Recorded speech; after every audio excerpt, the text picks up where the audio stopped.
Right now, we're interacting with our audience and coaching, and this book was perfect timing for a lot of people to find meaning in this massive change of their lives and their lifestyle. A different form of captivity, certainly, than the prison camps of Auschwitz and what your grandfather went through and what he ultimately survived.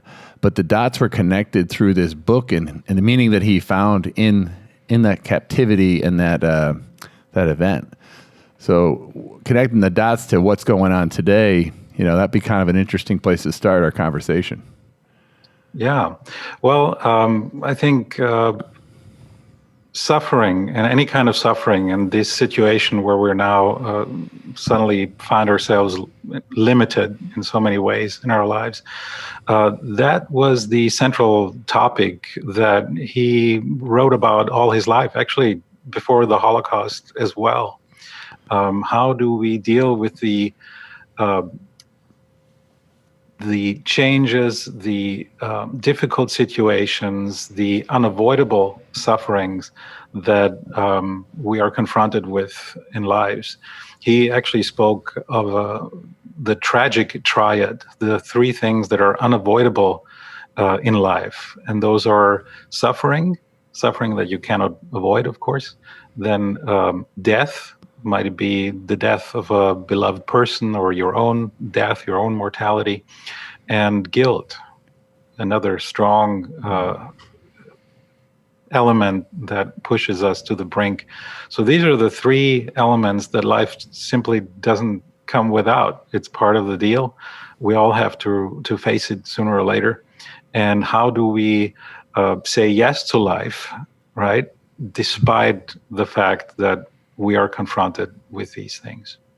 And so in a way, this situation now is not much different. I think it's part of the reason why people have been drawn to this book for so many decades now, is because they find something in there that instills hope and tells them, your life might be not the way you expected it, but that doesn't mean that it's not meaningful.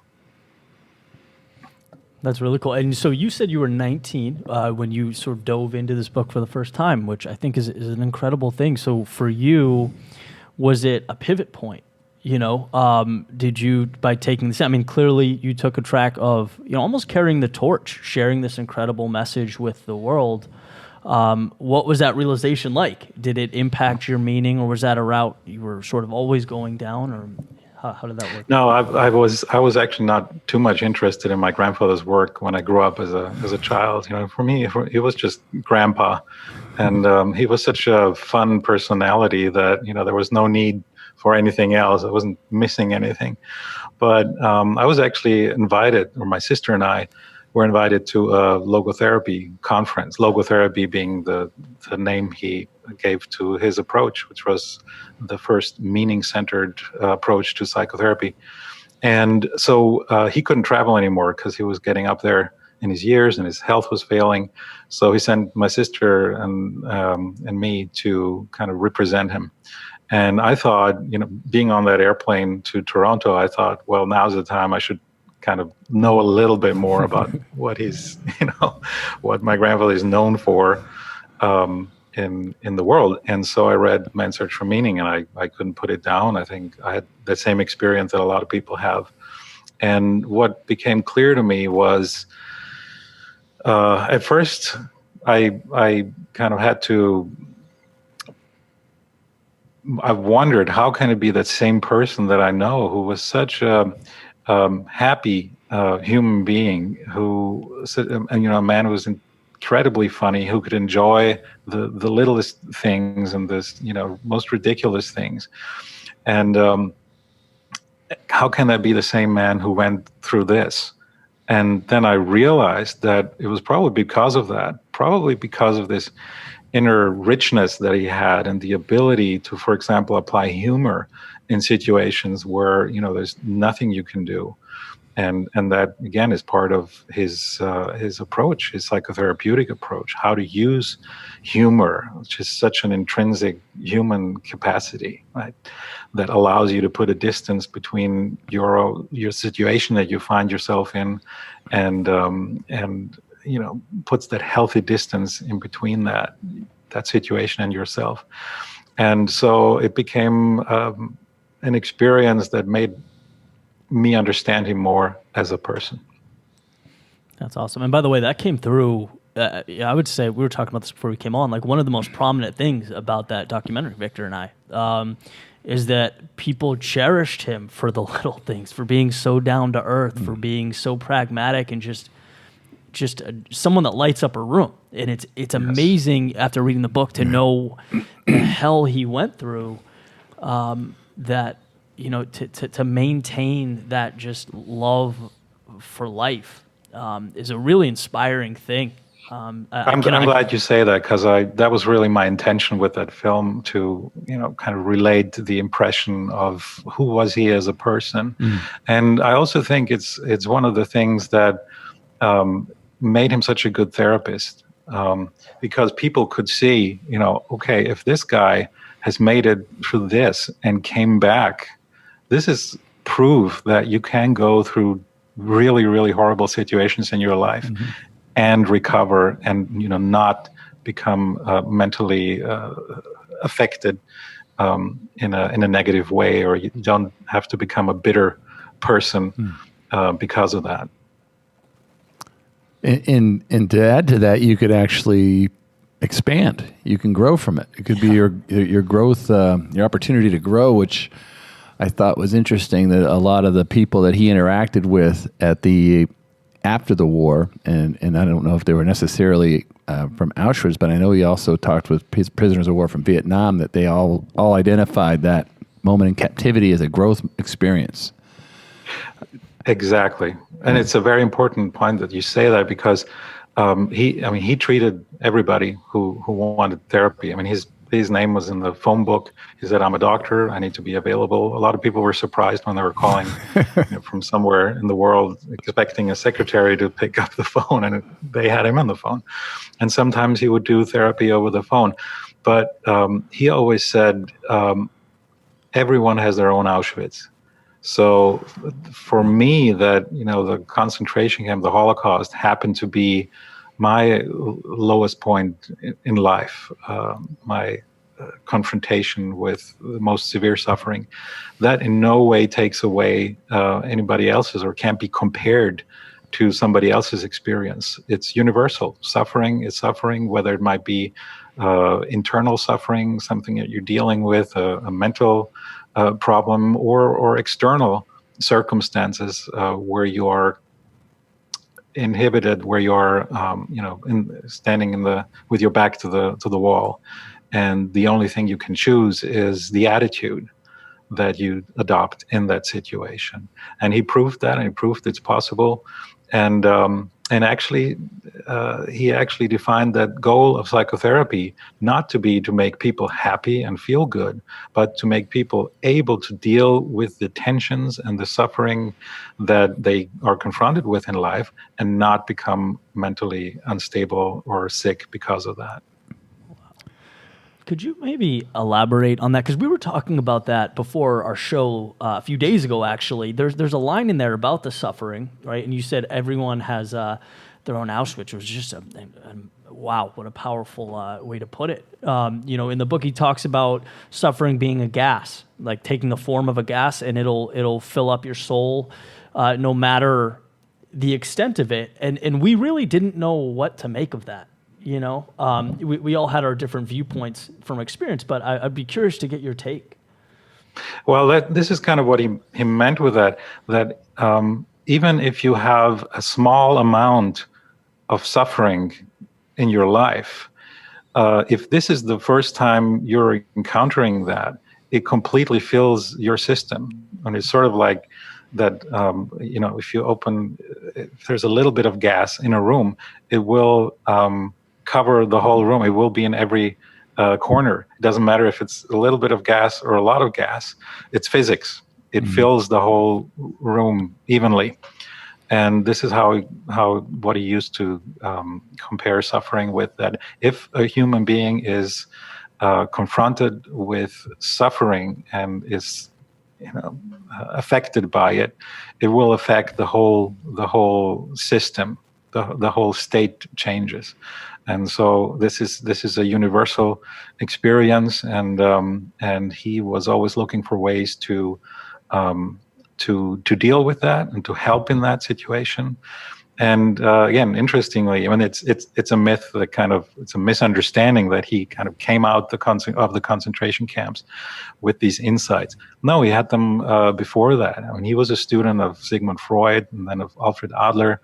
And one day he said, I disagree with my teachers, and I actually want to learn from my patients.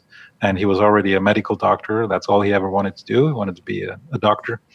And he started observing and looking at what are not the things that make us mentally unstable, not the things that make us sick, but what are the factors that come into play where people are confronted with very, very severe illnesses and difficult situations, and yet they are not mentally unstable, yet they sometimes even become more human or become the best version of themselves, and they're very resilient.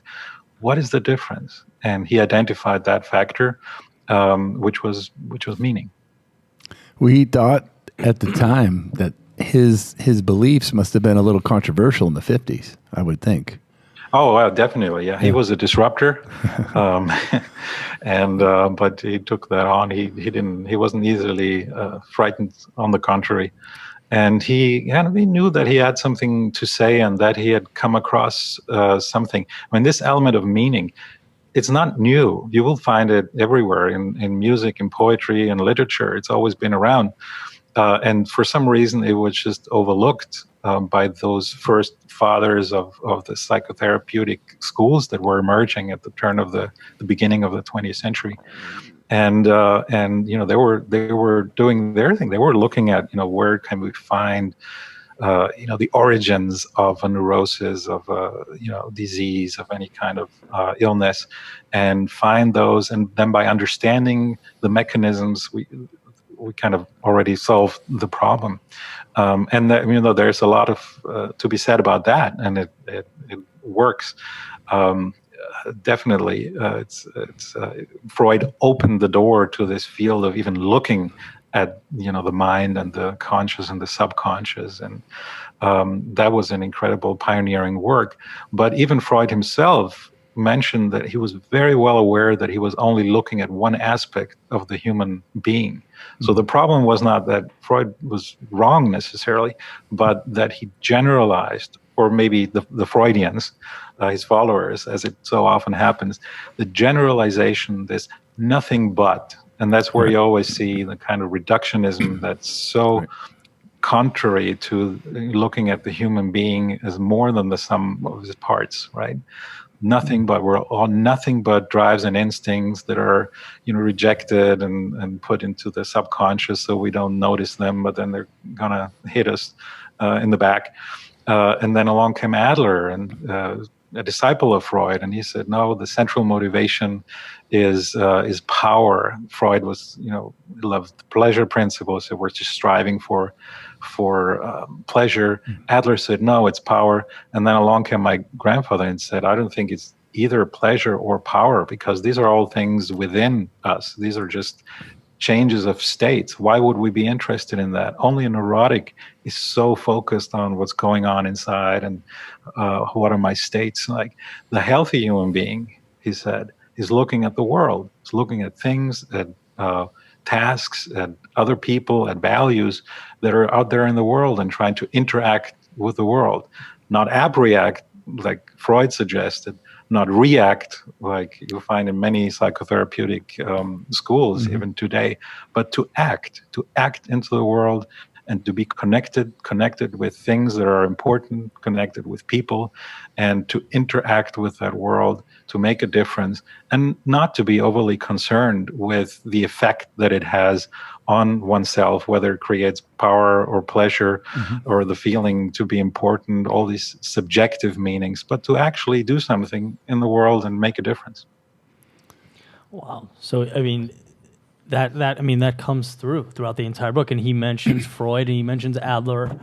And, to kind of piggyback off that, another person he talks about pretty consistently is Nietzsche. And the famous quote, "He who has a why can overcome any how."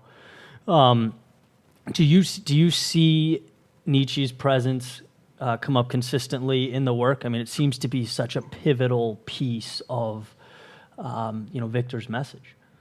Well, a lot of things. I mean, he drew a lot from the philosophers that had come before, and Nietzsche was one of them. But Max Scheler also, I would say, even more so than Nietzsche.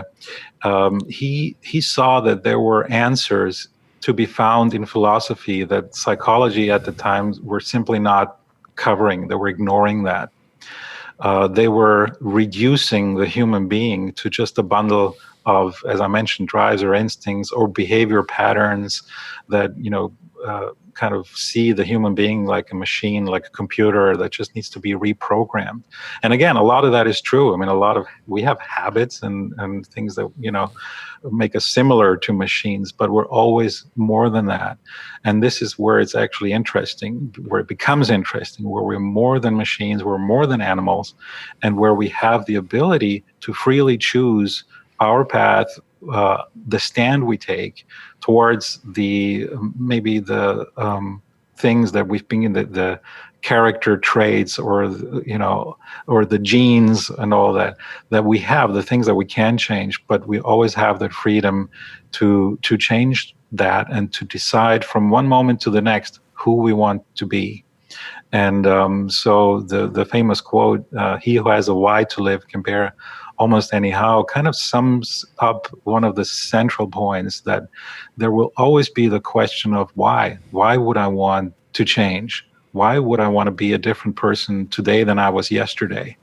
And if there's no good reason, then usually the change doesn't take hold. It will maybe, kind of be a half weak decision that, I'm always thinking of New Year's resolutions, right? I don't know. I'm not gonna eat any more sweets or something. And how long you're gonna do that? Maybe a day, a week, maybe a month, right? And then you're gonna fall back into your old patterns. And usually it's not because you don't know better, but the question just becomes, well, why? Why would I want to, not have the things that I like if I want them, when I want them? Is there a good enough reason? If you like, I love that one example. I had to study logotherapy just like anybody else. I had a great teacher. Her name was Elizabeth Lucas. She was one of the first generation logotherapists. And she had a patient who was a smoker, and he had tried everything to quit smoking, right? And nothing had helped. And he said, "I'm giving this one more try. And so what can you tell me?" And she asked him, "Okay, well, why do you want to stop smoking?" And he said all the usual things. "I want to be healthier." Okay. I want to live longer. I don't want to have that cough. It's a lot of money. It's a wasted money, and all these things. And she just kept asking, because none of these reasons, and she knew that very well, none of these reasons would carry. None of these reasons would last long enough when the need overcomes you. And finally, he said something. And he mentioned that he had a little daughter, and he said, well, if she sees that I'm smoking, then maybe one day she'll become a smoker too, and because I'm a bad example, and I don't want her to follow in my footsteps. And that's where she launched into action and said, "Okay, well, do you have a pack of cigarettes with you?" "Yeah." "Do you have a picture of your daughter in your wallet?" Maybe. He said, "Yeah, of course."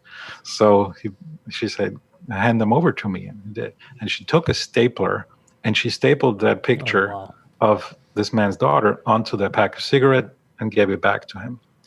And that was the therapy. And he left, and he came back a year later, and he pulled out the pack of cigarettes.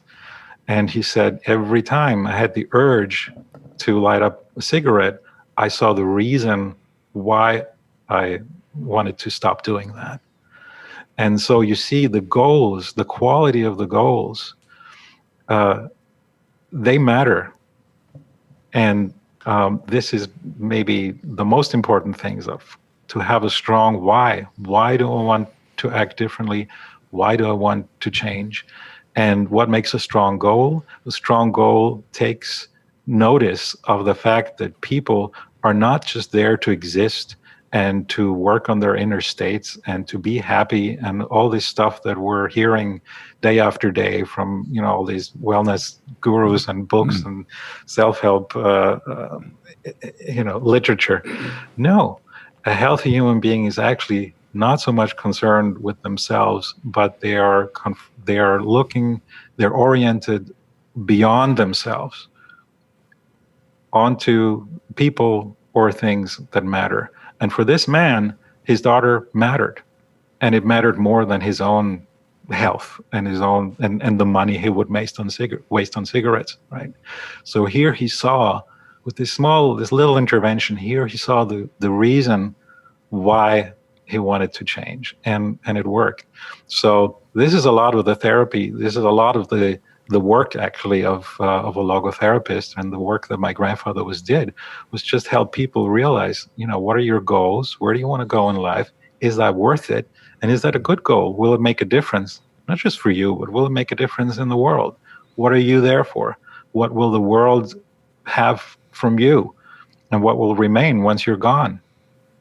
So it's really much more common sense than one might think. Interesting. Take a modern problem. I think the root problem here, I think in the States at least, it's pretty prevalent. I think it's the worldwide issue, is depression, anxiety, which is always the prequel to addiction, right? And he had mentioned addiction in the book, from a long time ago, that's been around a long time. And what I haven't found, and I've studied addiction all over the world, Denmark, Sweden, Norway, Germany, France, but I never heard of logotherapy, which, my connection to my transformation was that I wanted to have a meaningful use of this second chance I had. So I wanted to do that so my kids wouldn't have the memory of someone that drank himself to death. They'd have the memory of someone that came back and stood up and came back. And the addiction industry wants to rehabilitate you. They want to restore you back to whatever that was that had those issues, I guess. And logotherapy seems like you're going to be, my distinction is like recreate yourself, bring something new into existence. Yes. Through action, exactly. Transformation. Exactly. And I'm wondering why it's not a prevalent therapy in the States for addiction, because it's not. Yeah, well, it's becoming. It's starting. There's a wonderful group in Chicago. It's called the Above and Beyond Family Center, and they're applying logotherapy, and a whole mix of other therapies that work with addiction. But logotherapy is at the heart of it, and they had such a sensational. I think they opened 3 or 4 years ago, and they had such a success in not just getting people to off alcohol and off the streets in many cases, but keep them there because they're better off than before.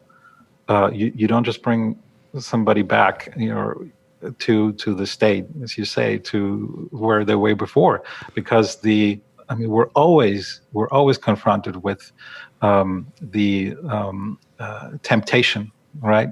Mm-hmm. Of kind of falling back into old patterns. So in order to make a difference, you want to find something more, something better.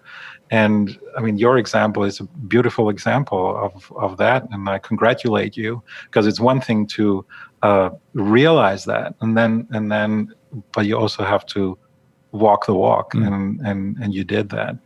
And this is the most powerful. All of the mechanistic approaches that kind of work on the habit level, or going back to understanding why are you acting the way you are. What happened in your childhood. All that's good, and you might even get to a point where you understand it. But then what? What are you going to do about it? What are you going to do between now and death? How does that affect it? And do you always have to understand everything in order to change it?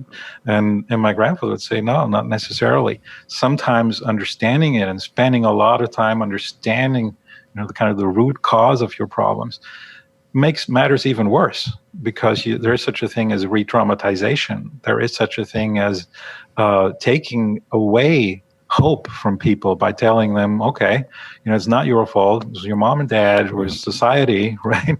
Yeah. And now you're the product of that, the product of environment or all those influences. And you don't have to say in this whole spiel anyway. You have to just accept that.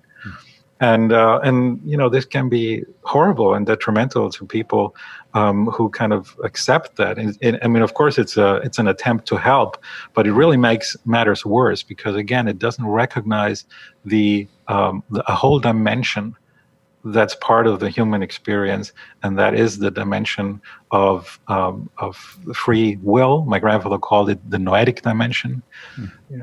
Kind of on top of the physical dimension, the psychological dimension. This is usually where it ends. But he said there's a third one, and this is where we have the ability to choose our attitude, to make choices despite all our influences that we've been given, and where true healing takes place.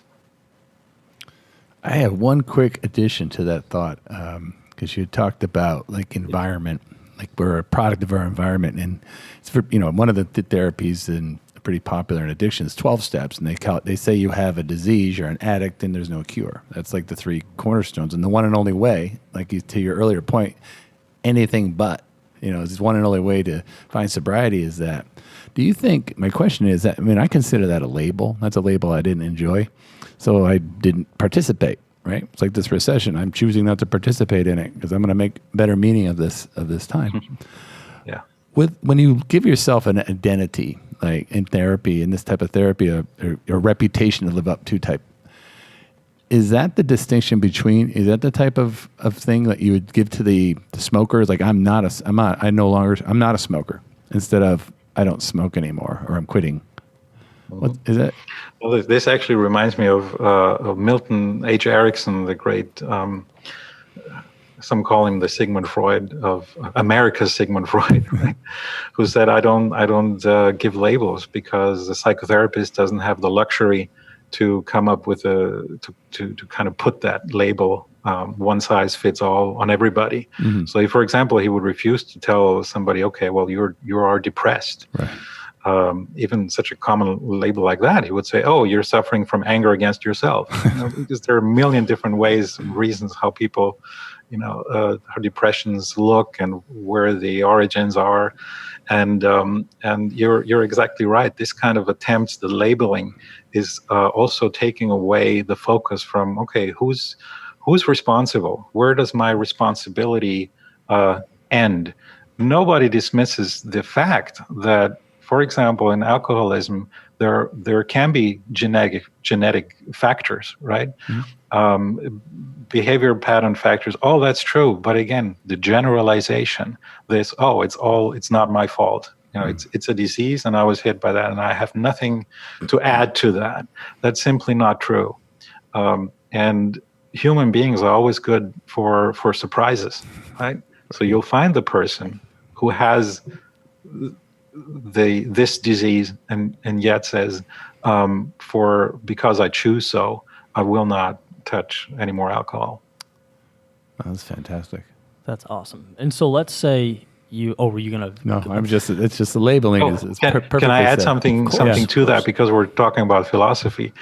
There was another great philosopher, Johann Wolfgang Goethe, and he once said, if you take man being human, of course, if you take man as he is, you make him worse. If you take man as he should be, you help him become who he can really be. And this was another quote that my grandfather embraced. And again, it's so typical for what he stood for and the point that he tried to convey. With these labels, you can't avoid to kind of put that label on that person, and that person will feel it. Okay, now I'm an alcoholic. Now I'm seen as something that doesn't take into account my free will and the choices that I can make. It's a participatory universe. We know in education, if you tell Jimmy don't be a brat, you make sure he will act like a brat, right? Because you put that out there. So if you label someone, okay, you're depressed, you're an alcoholic, this can easily backfire, because you have to look at the individual and to take the human being at their best. Why always look at the worst? Why always look at the depths and the parts that are not functioning? Why not turn the focus on what's functioning? And this, again, in logotherapy, that's all we do. Is, okay, well, here are the things you can't change. Like, here's your past, right? Okay, well, here's your future, and here are the things that you can do. Aren't they equally important? Shouldn't we look at those as well? Right? We're light and shadow. Such is life, right?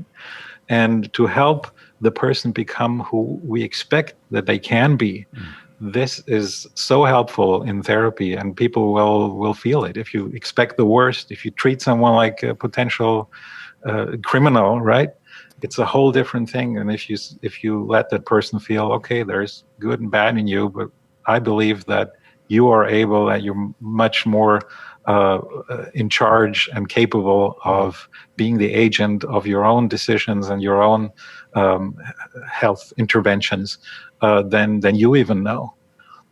That already has a therapeutic effect. Can we take that idea real quick? Because this comes up a lot. So the idea of, as you should be, not as you were, removing yourself from that label. But then there becomes the question of, not having the answers, which you alluded to, and Viktor talks about in the book, the movie, like individual movie scenes where sometimes they don't really make sense until you get the one at the end. And so I guess my question is, what would your coaching be, or how would you advise someone that says, look, maybe I understand how I should be, but I don't know what the answers look like. I feel like I'm stepping out into abyss. The unknown is definitionally, not certain. What are your thoughts on that? Well, my grandfather had a very clear definition of meaning. It's not something that's created. It's not something that's given. That will be the biggest mistake if the therapist, tells you what to do. But it's a search, and that's even the title of the book, right? Man's Search for Meaning. The search in itself is already a meaningful task. So if you don't know, then to accept that and say, well, just because I don't know it right now doesn't mean I should give up looking for meaning, and maybe have the patience to eventually find out what I'll make the topic of my life, what the meaning is that I give to my life, or that I find in my life, and then go out to actualize. So it's actually remarkable, because he would look at things like boredom, that everybody else would say, okay, well, boredom is definitely a negative thing, it's a bad thing, but he would say, no, boredom is a highly meaningful thing, because it's your spirit, it's your mind telling you are letting potential meaning offerings, you let them go by, and you're wasting your life, and you should do something about it. So it's highly meaningful that you're not feeling good right now, because what you're doing is you're wasting your time. So start looking. And most of the time, it's not the fact that people are questioning does my life have a meaning or not? Freud, by the way, again, he said, if a person asks, does my life have a meaning or not? If a person doubts the meaningfulness of his or her life, that's already a symptom. That means that person is not well. Now, my grandfather said, on the contrary, if a person asks this question, does my life have a meaning or not? This is not just no sign of an illness, but this is a sign of maturity, because only a human being even asks the question, can even ask the question, what am I here for? it's an existential question. So it's a sign of maturity. You're in the same group with all philosophers who ever lived, right?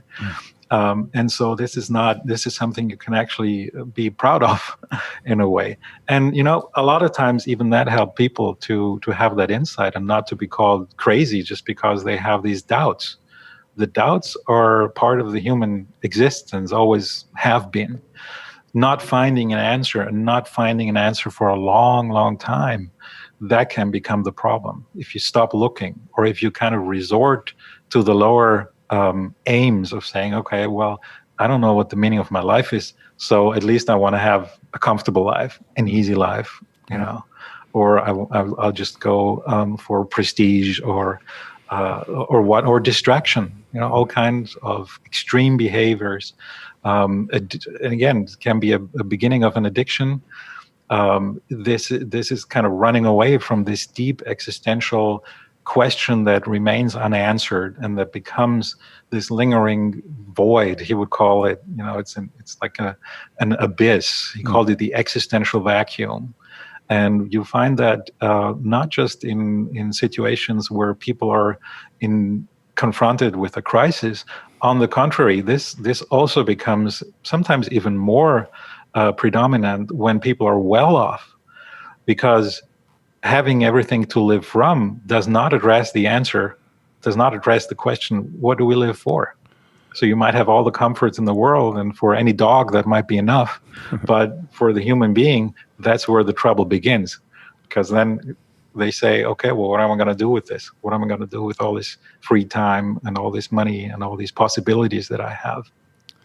The concept of boredom is incredible because you talk about, opportunity. And there's an accounting principle I learned years ago that kind of transformed my business life, is that the lost opportunity cost is the return that you can get on doing something other than what you're doing. And in life, there's life's lost opportunity cost. If you're bored and your brain's telling you, I guess it's telling you there's more here, right? Yeah. And you're lost a lot of the past. You could be losing the present, and the future is the biggest number. It always is, and no one accounts for that. Yeah. Everyone's always looking backwards on what went wrong instead of what can we do now? Action. I love it. Yeah. Great point. Yeah, it's like you're driving a car, right? If you always look in the back mirror, you're not gonna, you're gonna run into the ditch. Cool. Awesome. Do we have any questions? I think we hit them all. Yeah, we hit most of the questions. We had a question of anything else you're working on. I think you mentioned another book or another documentary, possibly. Is there anything you're working on? Oh, there's so many things. Only 24 hours in the day, but I'm actually working on a project which is going to be very interesting. It's going to address the problems of suicide, which is, skyrocketed in the U.S., especially among the youth. Something that's very little known is that my grandfather worked in suicide prevention in the 1920s. And he actually brought the suicide rate among, teenage students. He brought it down to 0 in 1930 because, he was one of the first people to actually talk about meaning and to talk, with these young people the way that nobody else did. And it's so sad. It doesn't mean that every suicide could be prevented or that every suicide happens because of a lack of meaning. But every suicide might well be prevented if there had been some perspective of meaning, in reach or graspable to that person. And so we're trying to develop a series that will address those issues and talk about this and try to make a little bit of a difference there. I heard last year more people died from suicide than terror, war, and crime combined worldwide. Yeah, it's an epidemic, yeah. And of course, you can attribute a lot to disease. I mean, every reason for suicides there is as individual as there are people in this world, but ultimately, it's still you cannot take away that element of choice. And so ultimately, a suicide also is a no to the question, does my life have a meaning or not? Wow. And this is where you can do a lot of work, and where you can make a difference in those situations where people see no other possibility to kind of open up the view a little bit and see, okay, what would it be worth for to even just remain a little longer and see what happens, and maybe your life will take a better turn. Wow. Oh yeah. What an honorable path. Well, we want to thank you for taking the time. I know you're overseas, so it's probably 7 or 8 hours ahead of us. But thanks for this time, and looking forward to following your work. It's just fantastic. Yeah, Alex, this is really, really powerful stuff, and it's going to impact a lot of people. So we appreciate you taking the time to share that with them. It means a lot. Thank you very much. All right, I everybody. enjoyed it. Take care. Thanks. Take care.